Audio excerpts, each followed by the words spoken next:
بسم الله الرحمن الرحيم وصلى الله وسلم وبارك على سيدنا محمد وعلى آله وأصحابه أجمعين. اللهم اجعل جمعنا هذا جمعا مباركا مرحوما واجعل تفرقنا من بعده سالما معصوما ولا تجعل فينا ولا منا ولا معنا شقيا ولا محروما.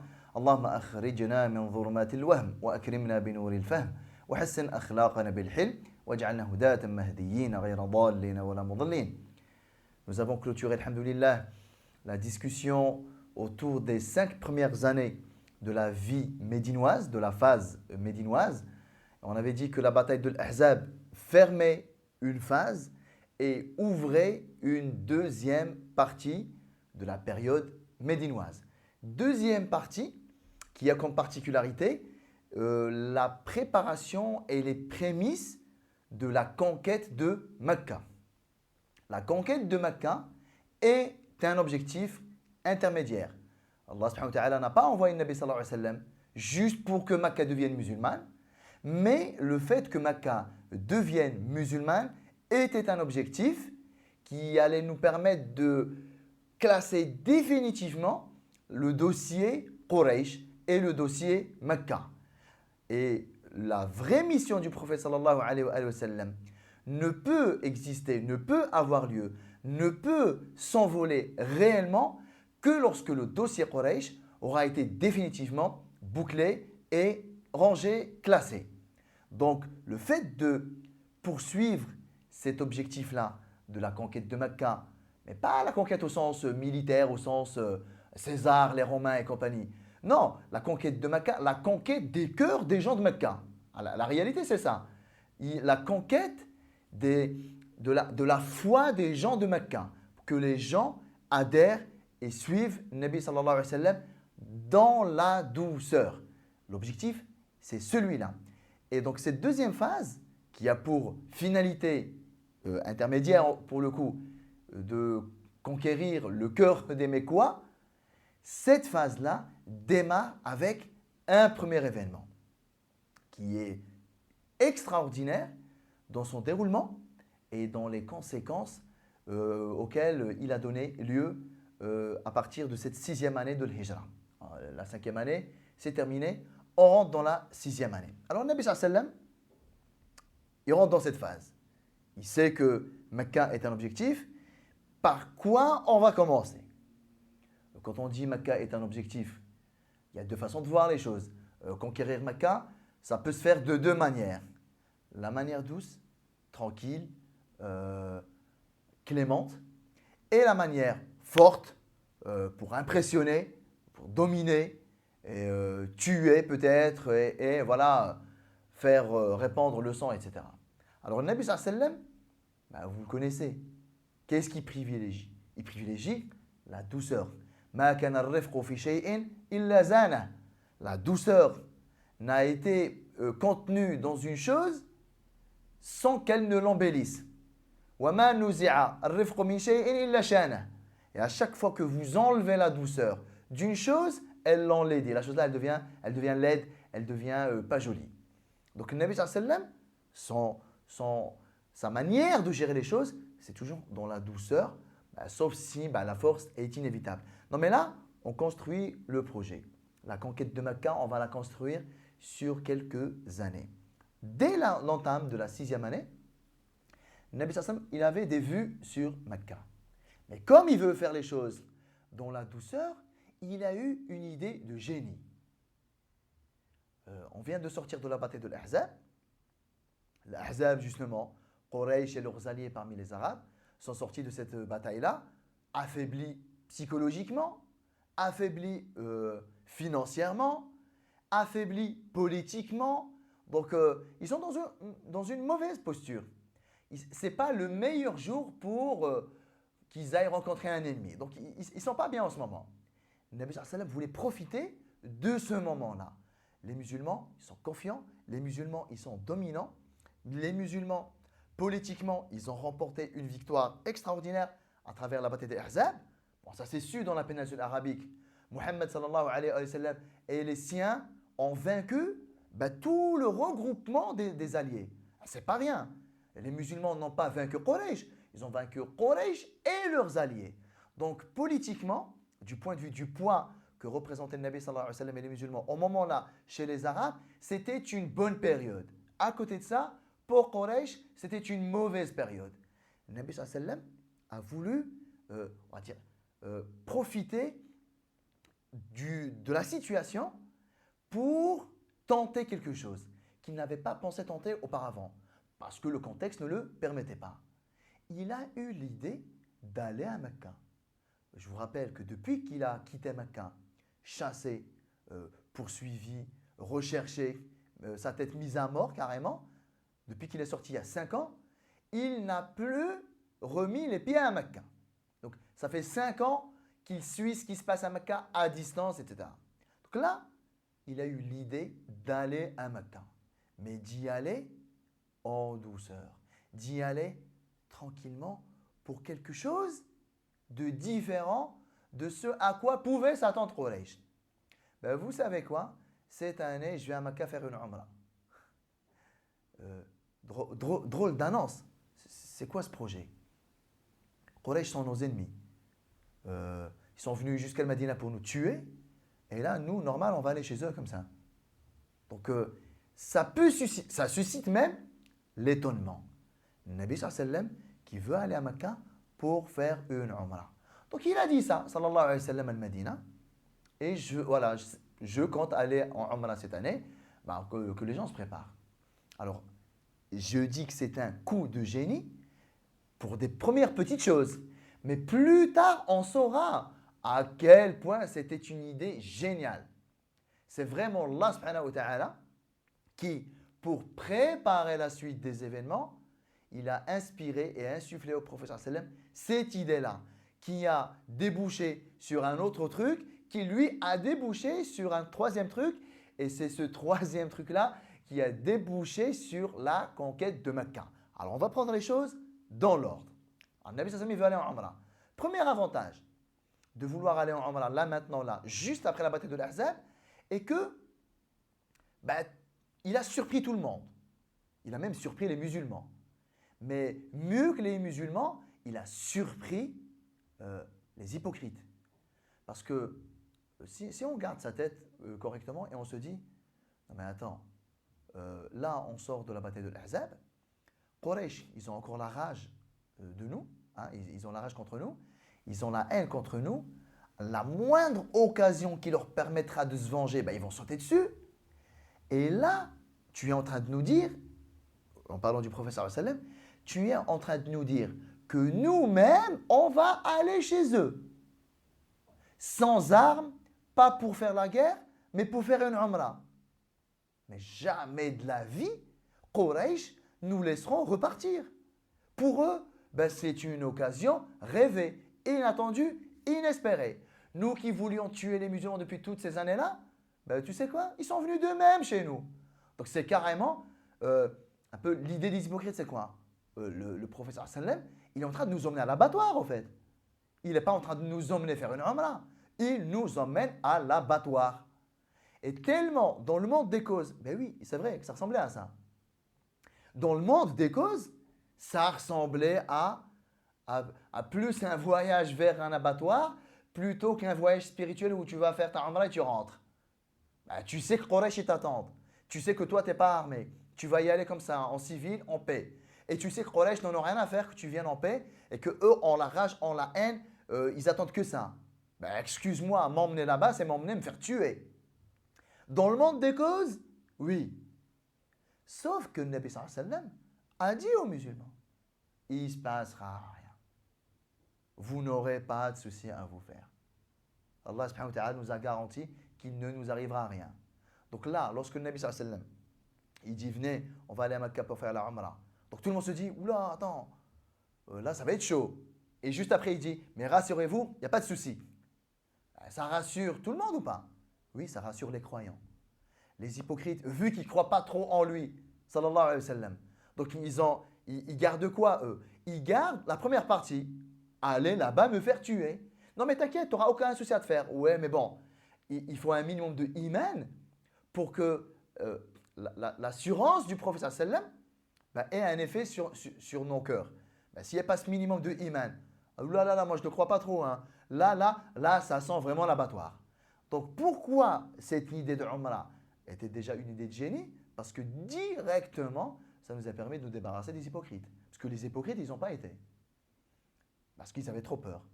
Et Allah Ta'ala, bon, il a révélé après dans Surat Al-Fath, en parlant des hypocrites, ils ont dit au prophète sallallahu alayhi wa sallam, a posteriori, hein, plus tard, Shaghalatna amwaluna wa ahluna, fastaghfir lana.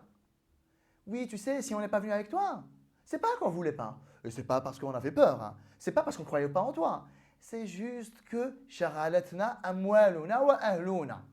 On a été distraits, occupés, voilà, on n'était pas disponible, on avait des excuses.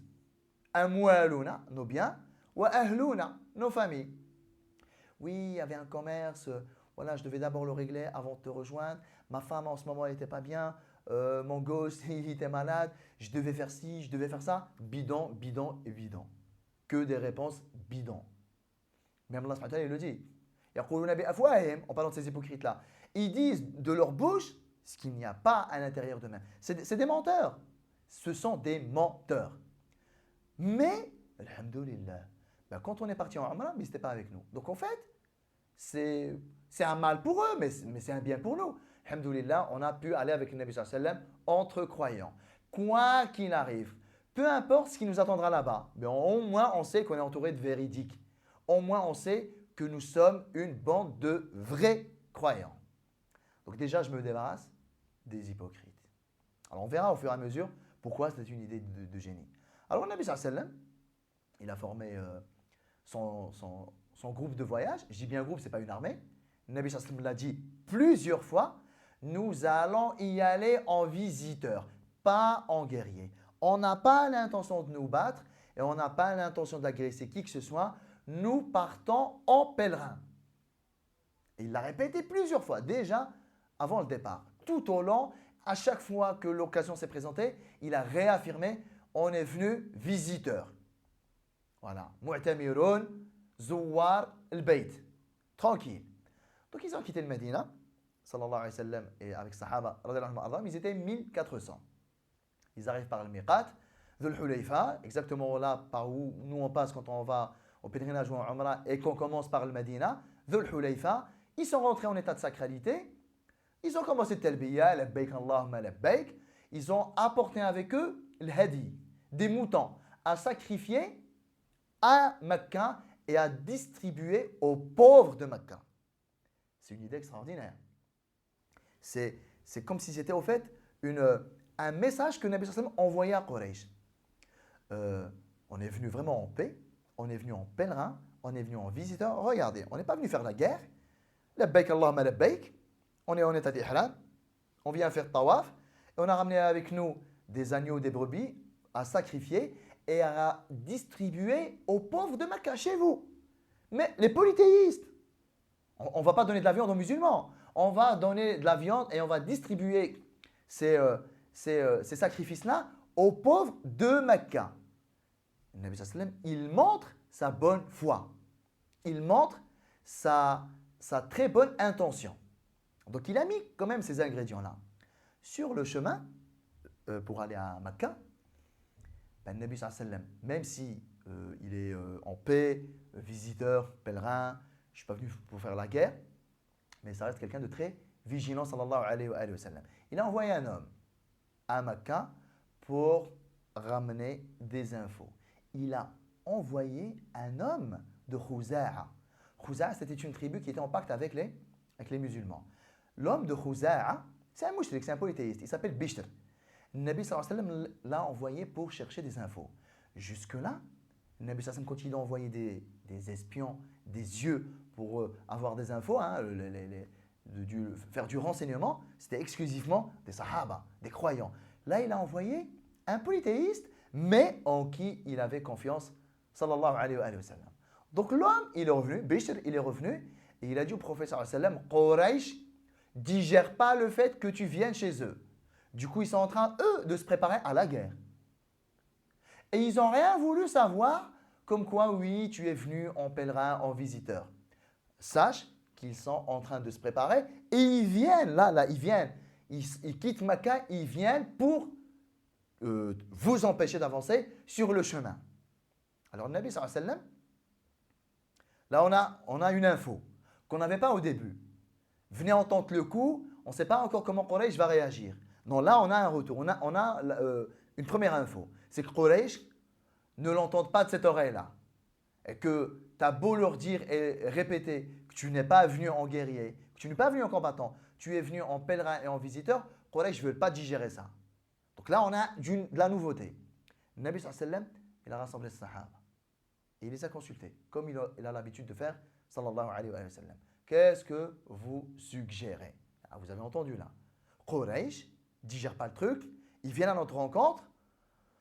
Mais normalement, d'après les infos qu'on a, il ne vient pas pour nous dire comment on va. Hein. Il vient pour nous en empêcher, de force s'il le faut. Et nous, on n'est pas équipés, on n'a pas été préparés pour. Qu'est-ce que vous suggérez? Les options, c'est quoi? Ben écoute, là, ça risque d'être un peu chaud. Là, on va droit au mur. Voilà, un bain de sang peut-être nous attend. Tu sais quoi? Vaut mieux qu'on fasse demi-tour et on improvisera, on verra ce qu'on fera après. Première option, c'était ça. Deuxième option, on attend que Quraysh arrive chez nous. Et lorsqu'ils arrivent, on leur dit, ben, ils verront bien que voilà, on n'est pas venu se battre. Donc, on attend, on ne fait pas demi-tour, on attend. Et si ça dégénère, ouais, ben, on verra ce qu'on fera au moment là. Troisième option, non. Quoi qu'il arrive, nous, on veut arriver à Mecca. Mais on veut éviter Quraysh en même temps.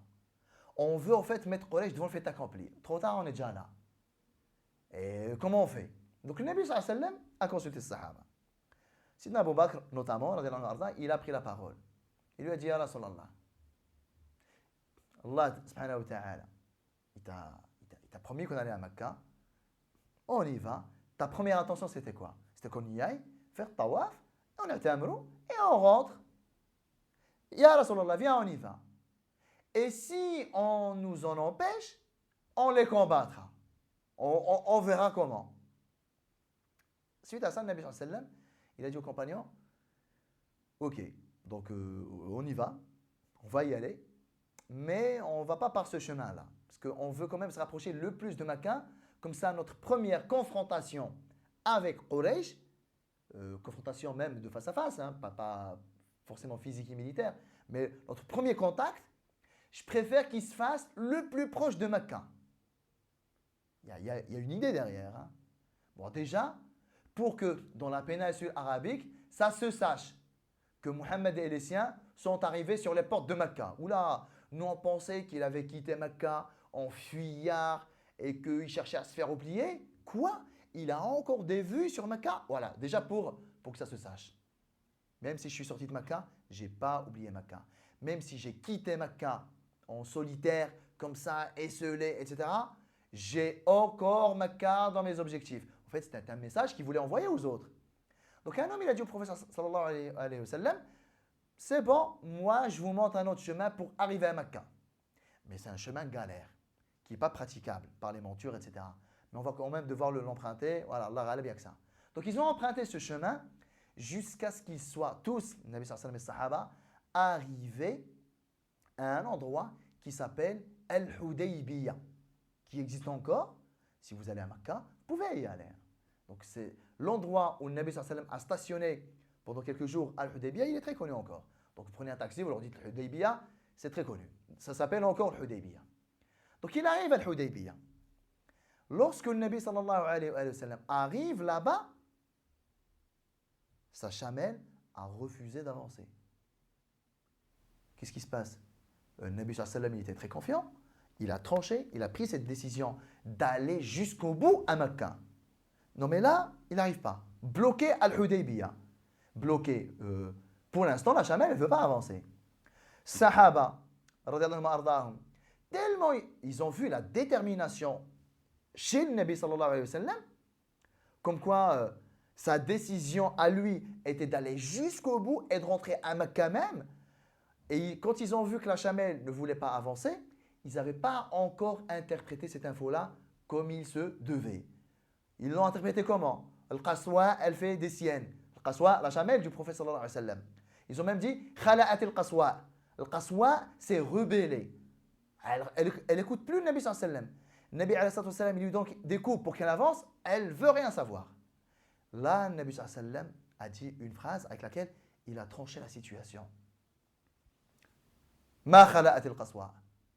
Al-Qaswa ne s'est pas rebellée. Wa ma kana dhalika laha bi khuluq. Al-Qaswa n'a pas comme caractère la rébellion. ولكن حبسها حابس الفيل. Al-Qaswa n'est pas en train de se rebeller là. Al-Qaswa, elle a reçu l'ordre d'Allah de s'arrêter. حبسها حابس الفيل.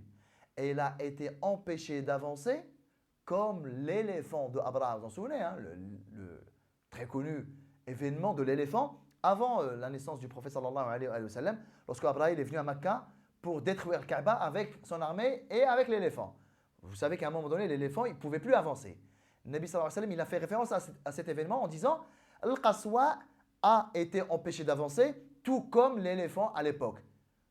Ce qui a empêché l'éléphant est en train d'empêcher Al-Qaswa.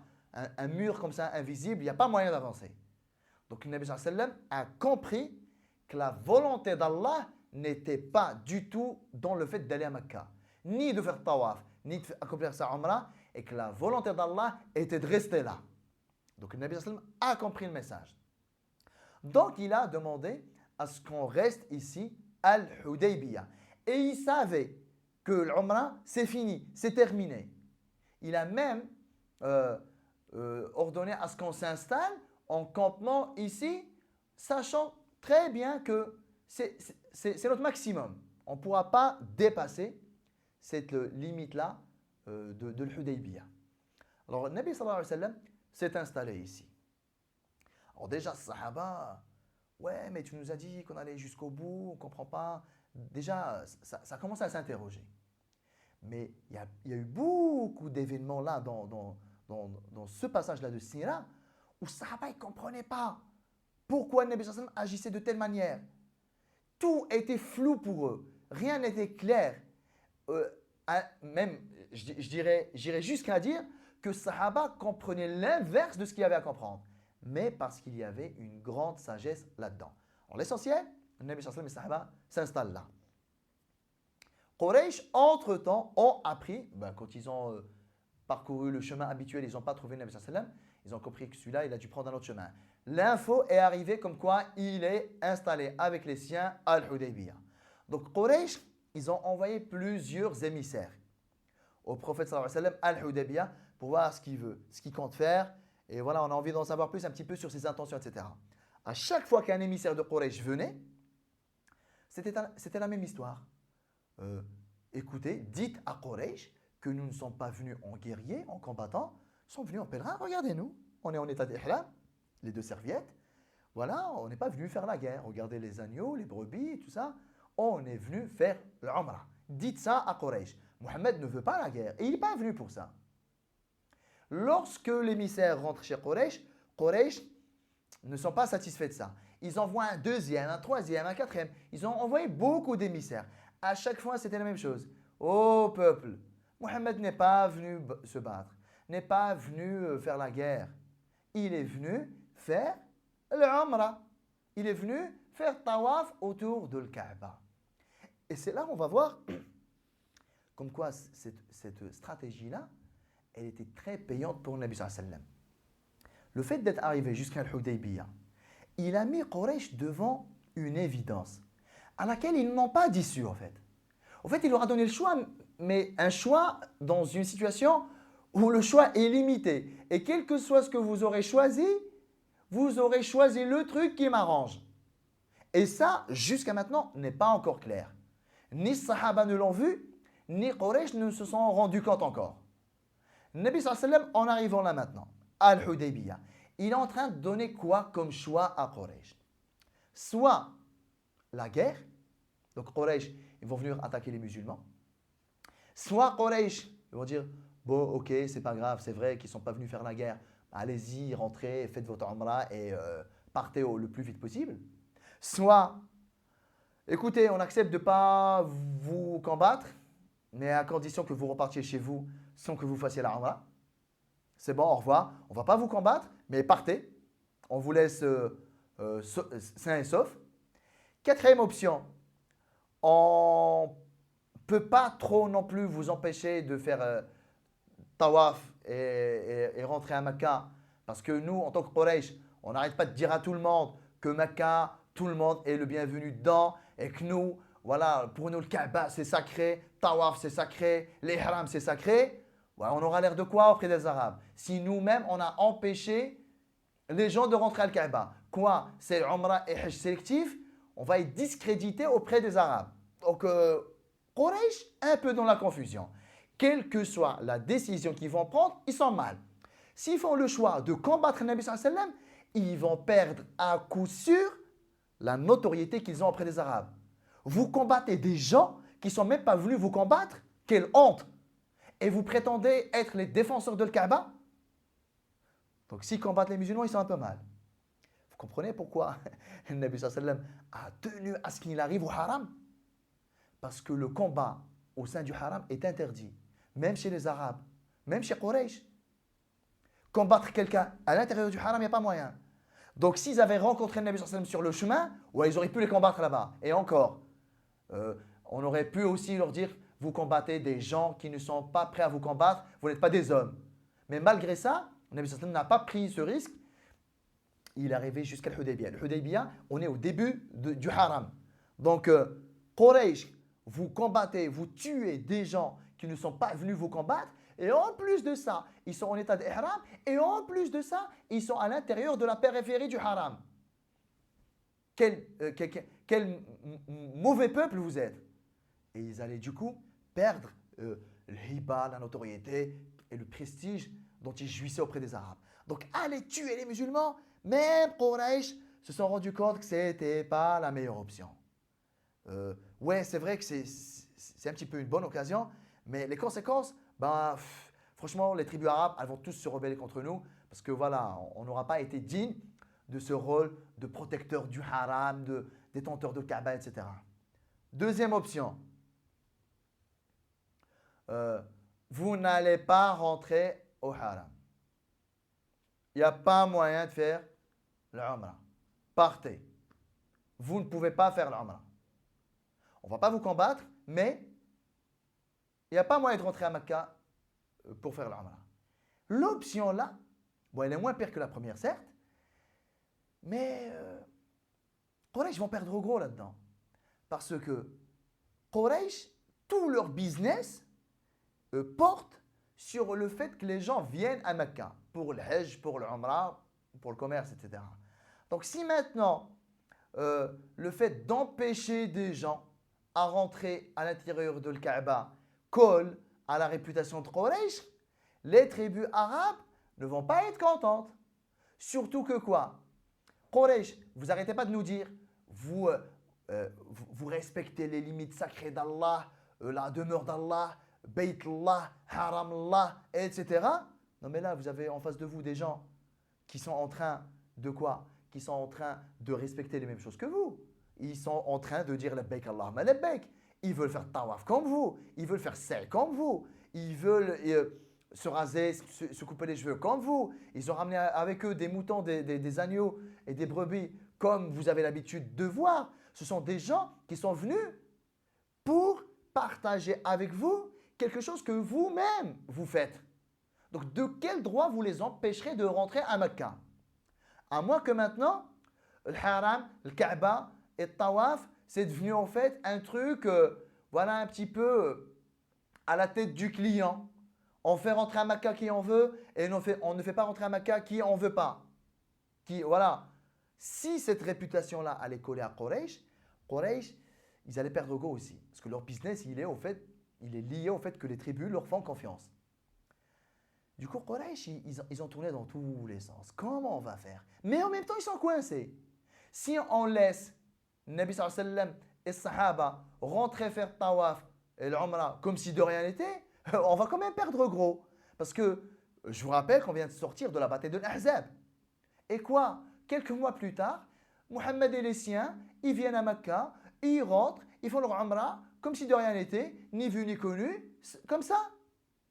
Mais même ça, Quraysh vont perdre gros. Pourquoi? Parce que les tribus arabes, qu'est-ce qu'ils vont dire? Si jamais Quraysh disent, bon, ok, rentrez, faites votre tawaf et partez vite fait. S'ils avaient fait ça, Quraysh, les Arabes, qu'est-ce qu'ils allaient dire et comment ils allaient réagir?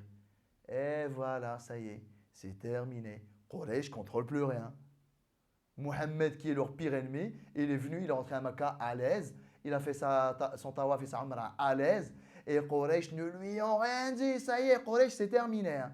Ils ne contrôlent plus rien. C'est devenu le moulin. Le premier qui rentre, il sort, ils n'ont plus le contrôle de la situation. Et si les tribus arabes se disent ça au sujet de Quraysh, Quraysh, c'est terminé. Vu que maintenant c'est devenu le moulin chez vous, vu que maintenant vous n'avez plus le contrôle de rien du tout, ben ça c'est un appel d'offres à quiconque veut venir à Mecca faire un petit peu sa loi. De toute façon, Quraysh, c'est cuit. Donc, laissez le Nabi sallallahu faire l'Umrah, il n'y a pas moyen. On va nous taxer de personnes qui ne contrôlent plus rien. Les tuer, il n'y a pas moyen. Les empêcher de faire tawaf et l'Umrah, il n'y a pas moyen. Complètement coincé Quraysh. Regardez, subhanallah. C'est vraiment un coup de maître. Je provoque une situation et je vais te mettre face à 3-4 choix.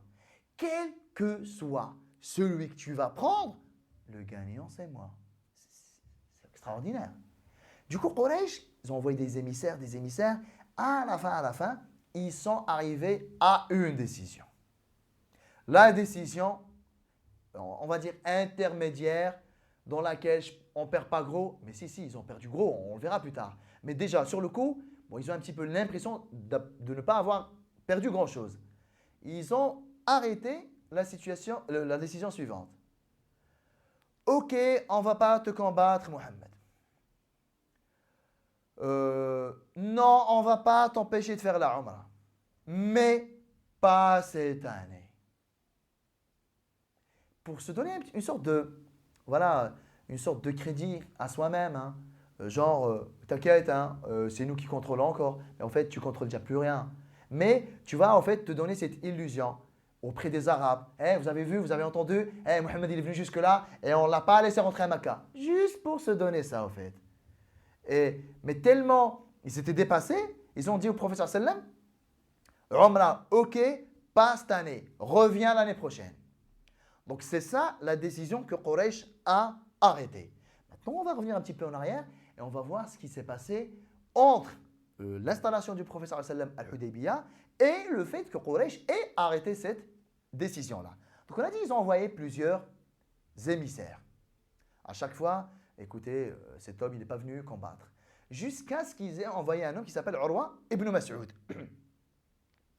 Alors lui aussi, il a été envoyé par Quraysh pour les mêmes raisons, mais lui, on le cite particulièrement parce que lorsqu'il est venu, le Nabi sallallahu alayhi wa sallam, avec lui, il s'est passé 2-3 petites choses qui méritent qu'on les relève. Urwa ibn Mas'ud, il est venu voir le Nabi sallallahu alayhi wa sallam.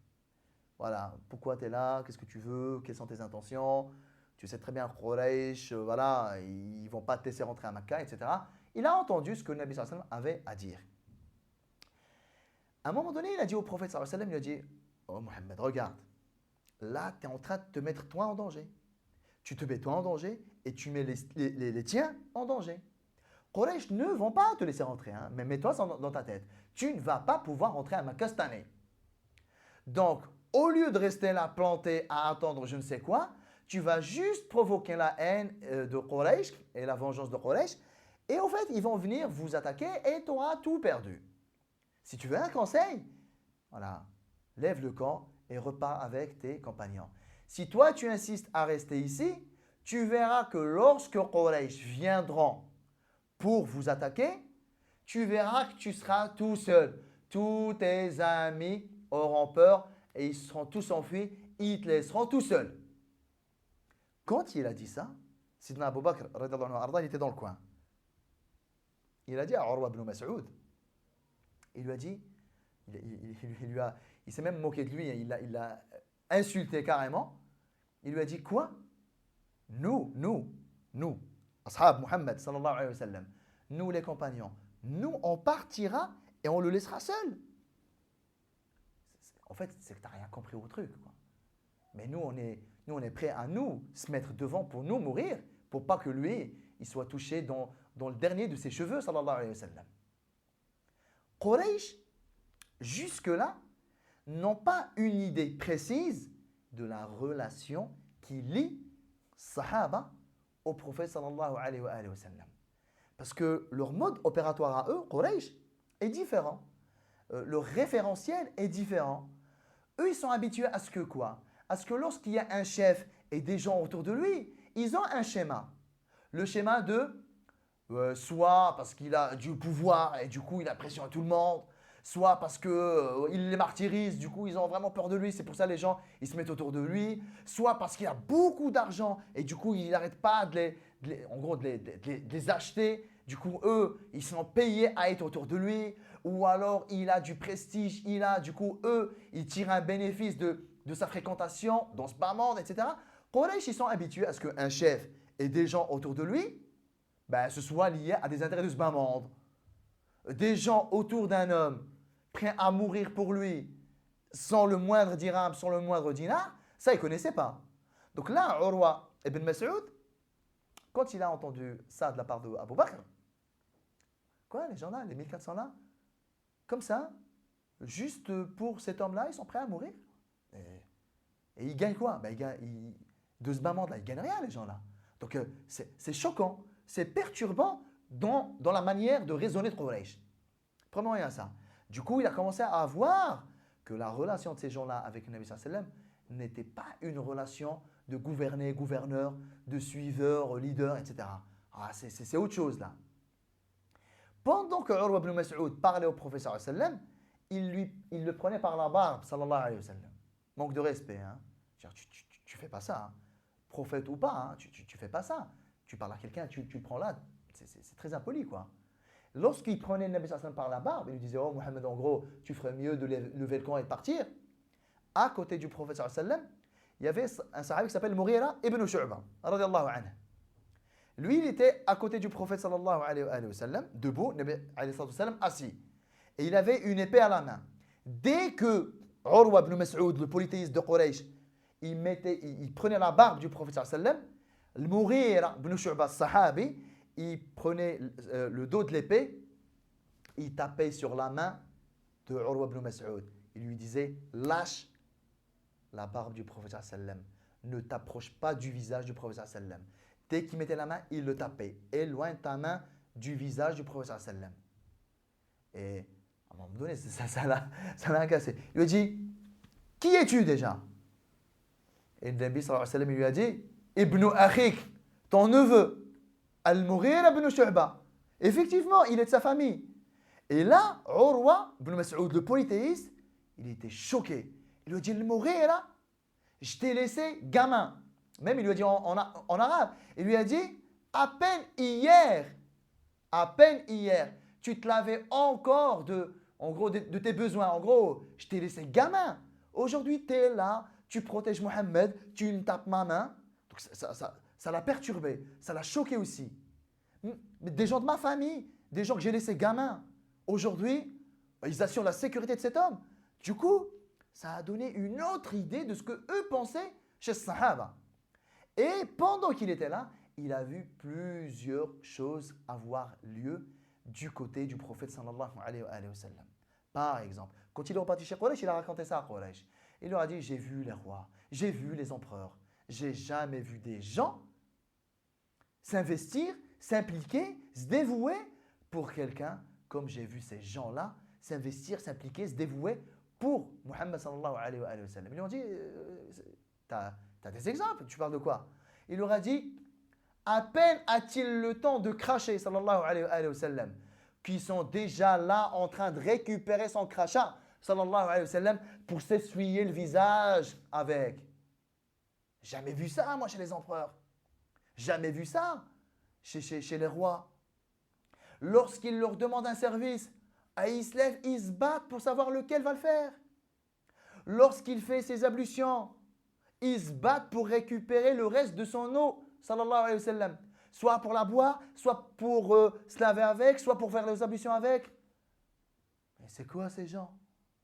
J'ai jamais vu des gens aimer quelqu'un comme j'ai vu ces gens-là aimer cet homme-là. Donc au fait, Allah il a voulu que cet homme-là vienne pour qu'il voie de ses propres yeux que les 1400 personnes que vous voyez là, et même de façon générale, ce groupe-là, ce groupe des musulmans, ne sont pas une armée comme vous avez l'habitude de concevoir. Ce qui lie ces gens-là entre eux, c'est quelque chose qui vous dépasse, vous, Quraysh. Vous ne pouvez pas le comprendre. Vous, ce qui vous lie, Quraysh, c'est quoi? C'est le business, c'est l'intérêt, combien je te dois. Voilà, je gagne combien, voilà. Est-ce que je garde mon pouvoir, je garde ma chaise, je garde mon trône? C'est ça qui vous lie, vous, Quraysh. Ce qui vous lie, ce sont des intérêts de ce bas monde. Vous ne pouvez pas comprendre la nature de ce qui lie ces gens-là à cet homme-là. Et à partir du moment où ce qui lie ces gens-là à cet homme-là n'est pas quelque chose de matériel, ben vous voulez combattre quoi? Vous voulez corrompre qui? Les gens-là, ils sont prêts à se tuer, à se crever pour lui, sallallahu alayhi wa sallam. Ben vous croyez qu'en leur donnant de l'argent, vous allez pouvoir les acheter? Vous croyez qu'en les tuant, vous allez les calmer? Vous croyez qu'en les rabaissant, qu'en les humiliant, vous allez les calmer? Les gens-là sont avec cet homme-là pour des raisons qui vous dépassent. Et le jour où vous aurez intégré cette réalité-là, ben vous allez arrêter. Parce que vous allez comprendre et vous allez vous rendre compte et vous allez vous rendre à l'évidence que tout ce que vous pouvez proposer à ces hommes-là pour qu'ils arrêtent de suivre Nabi sallallahu alayhi wa sallam, ça ne marchera pas. Ben vous avez déjà eu des exemples. Hein. Vous les avez tués, ça n'a servi à rien. Vous les avez insultés, à rien. Humiliés, à rien. Chassés, à rien. Martyrisés, à rien. Tout ça, ça n'a servi à rien. Mais ce qui vous manquait, c'était la manifestation concrète et observable de la nature de leur relation. Vous avez bien compris que tout ce qui est matériel, ça ne les intéressait pas, mais vous n'avez pas encore eu l'occasion d'observer par vous-même le vécu de ces gens au quotidien. Vu que Nabi sallallahu alayhi wa sallam s'est installé à Al-Hudaybiyah il y a plusieurs jours, et vu qu'il y a eu plusieurs émissaires de Quraysh qui se sont relayés, donc les Quraysh ont eu le temps, je dirais, ont eu le temps de vivre un petit peu au quotidien avec les musulmans et voir comment ils vivent tous les jours, le rapport qu'ils ont entre eux, le rapport qu'ils ont entre grands et petits, le rapport entre Mécois et Médinois, le rapport entre eux et Nabi sallallahu alayhi wa sallam, le rapport entre Nabi sallallahu alayhi wa sallam et eux. Les infos-là, Quraysh ne les avait pas jusque-là. Donc ça a eu une conséquence. Mais, même si là, on se dit, on ne voit pas ce que ça a pu apporter. Si, ça a un petit peu modifié quelque chose dans le cœur des gens. Je ne dis pas tout le monde. Lorsque Urwa ibn Mas'ud il est revenu chez Quraysh, il leur a raconté ça. Mais il a raconté ça publiquement. Du coup, ça se sait. Du coup, c'est devenu une réalité à Mecca. Tout ce qu'on savait de Muhammad, sallallahu alayhi wa sallam, on est d'accord. Tout le monde savait que le Nabi alayhi wa sallam était quelqu'un de noble, quelqu'un de très grande moralité et d'un caractère extraordinaire. Mais le fait d'entendre ce genre de choses de la part de gens qui ne l'ont connu que plusieurs années plus tard, rappelons que l'Ansar, ce n'est pas son peuple, ils ne sont pas nés avec lui, ils n'ont pas grandi avec lui, ils sont venus beaucoup plus tard. Certains se sont convertis beaucoup plus tard. Et malgré ça, ils sont gagnés par cet amour, ils sont gagnés par ce dévouement-là. Le fait que ce genre d'histoire, à peine croyable, parce qu'en temps normal, les gens ne font pas ça. Donc c'est presque des légendes urbaines, mais là pour le coup, c'était vrai. Ben ça a adouci certains cœurs. Ça a prédisposé certains cœurs à Mecca. Je ne dis pas que le jour même, ah ouais, super, génial, on va rejoindre Nabi sallallahu alayhi wa sallam pour croire en lui, mais c'est quand même préparatoire. Parce que les gens à Mecca, même ceux qui ne sont pas musulmans, sont de plusieurs catégories. Il y a le non-musulman qui a la haine et qui veut nous tuer. Il y a le non-musulman qui n'est pas convaincu, mais pas spécialement ennemi. Il y a le non-musulman qui commence à se poser des questions. Il n'est plus si ferme que ça. Il y a le non-musulman à qui il reste juste ça. Les gens sont différents. Donc, entendre ce genre de choses, ça adoucit un peu les cœurs. Ceux qui en ont juste un petit peu comme ça pour devenir musulmans, peut-être que ça va être un petit peu élément déclencheur. Ceux qui étaient vraiment neutres, moi je vis ma vie sans plus, peut-être que là ça va les faire réfléchir, etc., etc. Donc ça a eu un impact à long terme, à moyen terme, mais c'était quelque chose de sympathique que Quraysh devait entendre. Urwa ibn Mas'ud, donc il est reparti, il a raconté ça à Quraysh. Quraysh ont envoyé leur dernier émissaire. Leur dernier émissaire, qui s'appelle Suhail. Il est venu, lui, pour annoncer au prophète sallallahu alayhi wa sallam la décision de Quraysh. Parce que jusque-là, les émissaires se sont succédés, juste pour prendre des infos, mais on ne connaît pas encore la décision arrêtée par Quraysh. Là, c'est bon, ils ont arrêté une décision. C'est le fait de ne pas rentrer à Mecca cette année. On n'est pas contre le fait que vous fassiez une Umrah, mais pas cette année. Là, vous repartez chez vous. Si vous voulez faire une Umrah, revenez l'année prochaine. Avec quelques modalités que nous avons envoyées Suhail, transmettre au prophète sallallahu alayhi wa sallam. Avant que l'émissaire, le dernier, Suhail, de Quraysh vienne, le Nabi sallallahu alayhi wa sallam avait envoyé un émissaire chez Quraysh. Pour dire, écoutez, voilà, le Nabi sallallahu alayhi wa sallam, il vous dit clairement qu'il est venu en paix, en visiteur, etc. Il a envoyé qui? Au début, il voulait envoyer Sidna Omar, radiyallahu anhu ardah. Omar, vous le connaissez, franc, ferme, il ne dit pas les choses à moitié, il ne cherche pas 15 chemins, voilà. Peut-être l'homme de cette mission-là pour aller négocier. Sidna Omar, il a dit au prophète sallallahu alayhi wa sallam, ya tu ferais mieux d'envoyer Uthman. Quoi, Omar? Tu as peur ou quoi? Non. Omar, on connaît son courage, on connaît sa bravoure, on connaît sa fermeté. Mais là, pour le coup, il a quand même pesé le pour et le contre. Omar, il est courageux, voilà, sa bravoure, elle n'est plus à démontrer, mais ce n'est pas un téméraire non plus. Hein.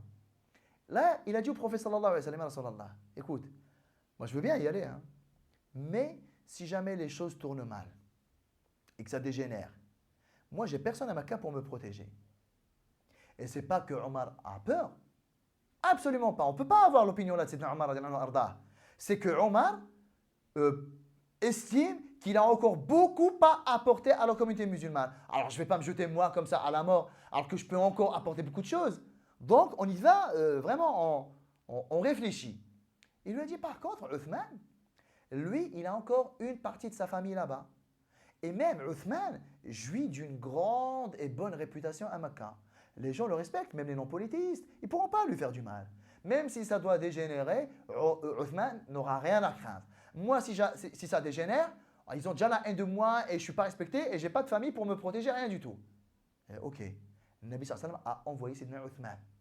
Uthman, quand il est arrivé à Mecca, effectivement, il a été très bien accueilli.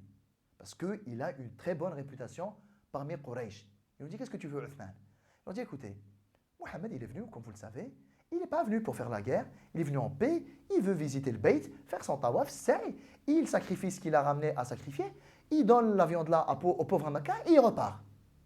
Et ils lui ont dit, non, toi, Uthman, si toi tu veux faire ta umrah, fais-la. Tiens, le Kaaba est là, fais ton tawaf, fais-toi plaisir.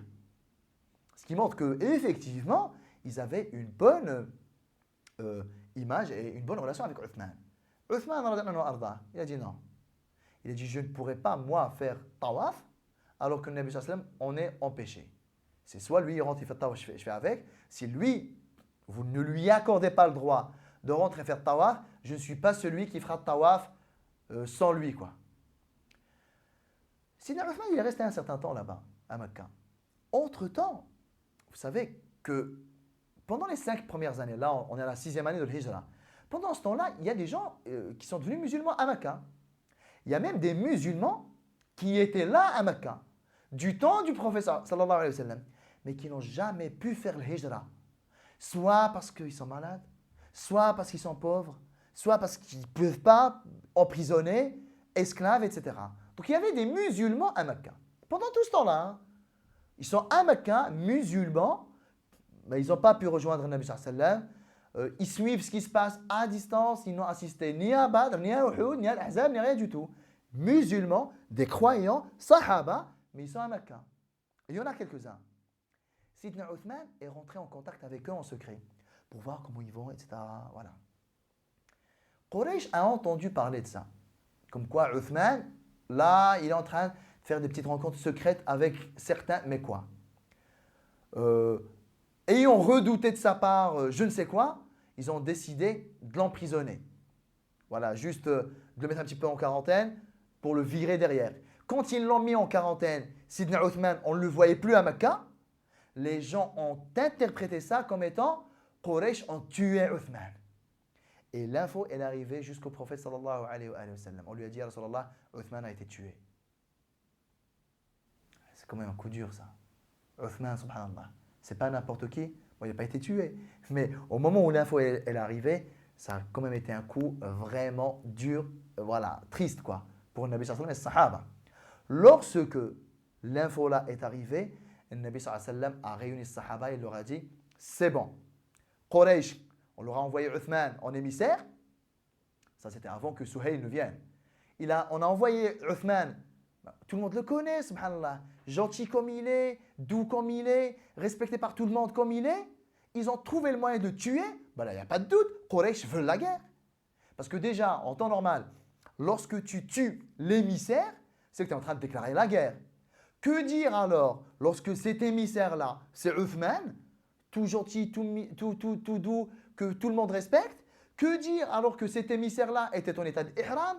Que dire que c'est à l'intérieur de Mecca?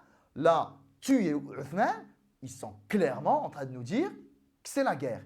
Du coup, le Nabi sallallahu alayhi wa sallam a changé de stratégie. Ça y est, c'est fini, on y va. Entre eux et nous, la mort. Et vu qu'il y a un changement de programme là-dedans, parce qu'à la base, quand le Nabi sallallahu alayhi wa sallam, il a annoncé à Al-Madina qu'on allait partir à Mecca pour faire l'Umrah, il n'a pas été question du tout de se battre, encore moins d'aller à la mort. Donc là, le fait que le Nabi sallallahu alayhi wa sallam, suite au changement de programme, prenne la décision d'aller jusqu'au bout, d'aller à Mecca, pour aller jusqu'au bout, jusqu'à ce que la mort sépare le Nabi sallallahu alayhi wa sallam de Quraysh, ça c'est quelque chose de nouveau. Excuse-moi, on ne s'est pas mis d'accord sur ça. Et le Nabi sallallahu alayhi wa sallam, c'est ça, vous voyez, subhanallah, le Nabi sallallahu alayhi wa sallam, mais c'est lui le prophète, c'est lui le messager. Il parle toujours au nom d'Allah subhanahu wa ta'ala quand il s'agit de ce genre de choses. Et s'il avait dit aux musulmans, levez-vous, on va tous aller à Mecca, c'est bon, on y va, quoi qu'il arrive, Allah subhanahu wa ta'ala, il va nous soutenir, s'il faut qu'on meure, ben on mourra, ben vous savez très bien, vu qu'on s'est débarrassé des hypocrites, vous savez très bien que les Sahaba se seraient levés et ils auraient été sans aucun problème. Sauf que le Nabi sallallahu alayhi wa sallam, c'est pas comme ça qu'il procède. C'est toujours en tenant compte des gens, en tenant compte de leur sensibilité. Donc il a réuni les Sahaba et il leur a fait part de la nouveauté de la situation. Uthman a été tué, clairement, Quraysh, ils doivent en avoir contre nous jusque-là. Donc c'est bon, la guerre se profile, elle est inévitable. Donc, changement de programme de notre part. Donc, comme je ne peux pas obliger tout le monde à venir avec moi à Mecca, on va faire les choses dans l'ordre. Il a organisé, sallallahu alayhi wa sallam, une allégeance, on va dire, pour le coup, circonstancielle. Le Nabi sallallahu alayhi wa sallam a réuni les Sahaba et leur a expliqué ce qui s'était passé et ce qui était en train de les attendre. Qui est prêt à me suivre à Mecca et il n'y a que la mort qui nous séparera de Quraysh. C'est fort, hein? Souvenez-vous, Sahaba ont déjà prêté allégeance au prophète sallallahu alayhi wa sallam, le petit groupe de 6 jeunes, là, la 11e année de l'islam. Ensuite, il y a eu l'allégeance du groupe de 12, la 12e année de l'islam. Et il y a eu la grande allégeance, la 13e année de l'islam, l'allégeance des 73 Ansari. C'est connu, on est d'accord. Et cette même allégeance-là, Sahaba eux-mêmes qui étaient présents à Ansar, ils disent Bay'ana Rasulallah sallallahu alayhi wa sallam, la 13e année de l'islam, Al-Aqaba Amina, Bay'anahu Bay'at al-Harb. Nous lui avons prêté allégeance, l'allégeance de la guerre. Ça veut dire mourir s'il le faut. Mais souvenez-vous, le couvrir et le protéger à l'intérieur de l'Médina. Ensuite, le Nabi sallallahu alayhi wa sallam, il a refait une consultation ponctuelle pour la bataille de Badr, pour la bataille de Uhud. Est-ce qu'on sort? Est-ce qu'on reste à Médina? Parce que l'allégeance tient compte du lieu où vous vous êtes engagé à protéger. Voilà, c'est pire. Encore Badr, c'est à 140 km de Médina. Uhud, c'est à Médina quasiment. Non mais là, je vous ai traîné avec moi sur 500 km et je vous ai dit qu'on n'était pas venu nous battre et là, je vous demande de vous battre. Donc, tellement il y a un changement de programme, ben moi je suis obligé de revérifier les engagements. Donc il a improvisé une bay'a ponctuelle là, Al-Hudaybiyah, en dessous d'un arbre. D'ailleurs c'est pour ça que ça s'appelle l'allégeance de l'arbre, bay'at shajara, ou alors plus tard, quand surat al-Fath aura été révélée, cette allégeance-là sera appelée l'allégeance de Ridwan, l'allégeance, Bay'at al-Ridwan, l'allégeance de la satisfaction d'Allah subhanahu wa ta'ala. لقد رضي الله عن المؤمنين إذ يبايعونك تحت الشجرة. Alors le Nabi sallallahu alayhi wa sallam, il recevait ce sahaba et il lui prêtait allégeance. C'est bon, ya Rasulallah, je suis avec toi. On y va jusqu'à ce que là il tranche pour nous et la mort s'il le faut. Et ils sont tous relayés, Lorsque tout le monde s'est engagé. Et vous comprenez pourquoi? Heureusement que les hypocrites n'étaient pas là. Parce que là, ça allait ressembler à quoi? Ils allaient semer la discorde. Ouais, mais il nous a dit qu'on n'allait pas nous battre. Regardez, maintenant, il nous demande de mourir pour lui. Mais n'importe quoi, mais moi, je ne suis pas d'accord. Et vous savez très bien comme moi, hein, l'impact des rumeurs, l'impact des idées négatives dans un groupe. On en a parlé pendant la calomnie, etc. Vous imaginez si là, il y avait 200, 300, 400 hypocrites? Bah là, c'est l'occasion rêvée, idéale. Ouais, mais n'importe quoi, c'est pas ce qu'il nous a dit hein, quand on était à Medina. Subhanallah, nous on est sortis pour faire l'Umrah, regardez, moi je suis avec mon ihram, et là on me demande de me battre. N'importe quoi, moi je suis pas d'accord. Vous imaginez si vous avez 200, 300 personnes qui vont commencer à dire ça, bah, ça va un petit peu atteindre le groupe. Heureusement qu'il n'y avait plus d'hypocrites. Hein. Donc tranquille, alhamdoulilah. Donc alhamdoulilah, les gens, ils ont prêté allégeance. C'est pour ça que ça s'appelle Bay'at al-Ridwan. Allah subhanahu wa ta'ala a agréé tous ceux qui étaient là. Parce qu'il fallait le faire. Et parce que si on va à l'abattoir quasiment. Et moi je suis sorti en état d'ihram, là on me demande de me battre. Avec la probabilité de mourir qui est très élevée. Mais, alim Allah ma fi qulubihim. Allah subhanahu wa ta'ala a su ce qu'il y avait dans leur poitrine. La véracité. Ben, c'est bon. Allah subhanahu wa ta'ala leur a évité le combat. Il n'y a pas eu de combat. وَجَعَلَ مِن دُونِ ذَلِكَ فَتْحًا قَرِيبًا. Et Allah subhanahu wa ta'ala a même fait en sorte à ce que ça, ce soit la cause directe de la victoire qui est venue 2 années plus tard pour Fath Makkah. Et lorsque tous les sahaba sont passés, ils ont prêté allégeance au prophète sallallahu alayhi wa sallam, Nabi alayhi sallam, il a pris sa deuxième main, il a dit « Hadihi an Uthman » je prends le pacte d'allégeance au nom de Uthman. C'est génial, subhanallah. Parce que jusque-là, on pensait qu'Uthman était mort. Ça veut dire, je fais valider le mérite de cette bay'a. Et la satisfaction d'Allah Ta'ala sur cette bay'a, je la fais valider à Uthman post-mortem. Il est mort, mais je sais très bien que s'il avait été là, il allait prêter allégeance. Donc moi, je la valide à sa place, cette allégeance. C'est très fort pour Sidna Uthman. Radiallahu anhu ardah. Sauf que juste après, ben, on a eu l'info comme quoi Sidna Uthman n'a pas été tué. Et donc, alhamdoulilah, c'est bon. Donc, toute cette allégeance-là, ben, en fait, ben, on ne peut pas dire elle a servi à rien. Si, vous savez, elle a servi à quoi? Elle a servi à revalider, dans un contexte difficile, valider l'engagement des Sahaba. En gros, la rumeur de l'assassinat de Uthman n'avait pour finalité auprès d'Allah que de provoquer un changement de programme chez le Nabi sallallahu alayhi wa sallam pour voir qu'est-ce que vaut encore l'engagement de ces gens-là dans une situation très difficile, très conflictuelle. Et lorsque Allah Jalla wa Ala a vu que l'engagement des Sahaba n'a pas bougé, au contraire, il a été super validé avec fermeté, ok, c'est bon, on remballe, on finit tout ça. Uthman n'a pas été tué. Uthman, il a rejoint le Nabi sallallahu alayhi wa sallam. Subhanallah. Allah Jalla wa Ala, il sait ce que nous ne savons pas. Allah subhanahu wa ta'ala, il agit directement dans son monde. Il agit dans son univers. Il peut se passer des choses. Tu peux être dégoûté. Tu peux être triste. Tu peux être dans l'incompréhension totale. Mais Allah, il sait pourquoi il a fait ça. Je veux dire, la seconde même où l'on a annoncé au prophète sallallahu alayhi wa sahaba que Uthman a été tué, à la seconde là, comment il devait être, radiallahu anhum et sallallahu alayhi wa sallam? Il devait être super attristé. Uthman n'est pas n'importe qui. Mais tout de suite, on n'oublie pas pourquoi on est là. On n'oublie pas la mission. On n'oublie pas pourquoi Allah nous a envoyés. On n'oublie pas ce qui nous attend. Attristé par Uthman, oui. Cœur déchiré, oui. Mais on est là pour continuer le boulot. Et s'il faut mourir pour ça, on mourra pour ça. Quand ils ont verbalisé leur engagement, ok, c'est bon, Uthman n'est pas mort. Donc lorsque, on va dire, l'allégeance s'est arrêtée là, et qu'on a su que Uthman n'était pas mort, c'est là où Quraysh ont envoyé leur dernier émissaire pour valider définitivement la décision. Comme quoi, oui pour la Umrah, pas cette année, revenez l'année prochaine. Mais lorsque Suhail il est venu on va dire, valider la décision de Quraysh auprès du prophète sallallahu alayhi wa sallam, c'est tellement un moment fort où il s'est passé beaucoup de choses qu'on va lui consacrer, Inch'Allah ta'ala, l'épisode de la semaine prochaine. Wallahu ta'ala a'lam. Wa sallallahu wa sallam wa barak ala sayyidina Muhammad wa ala alihi wa ashabihi ajma'in. Je vous retrouve la semaine prochaine, Inch'Allah ta'ala. Wassalamu alaikum wa rahmatullahi ta'ala wa barakatuh.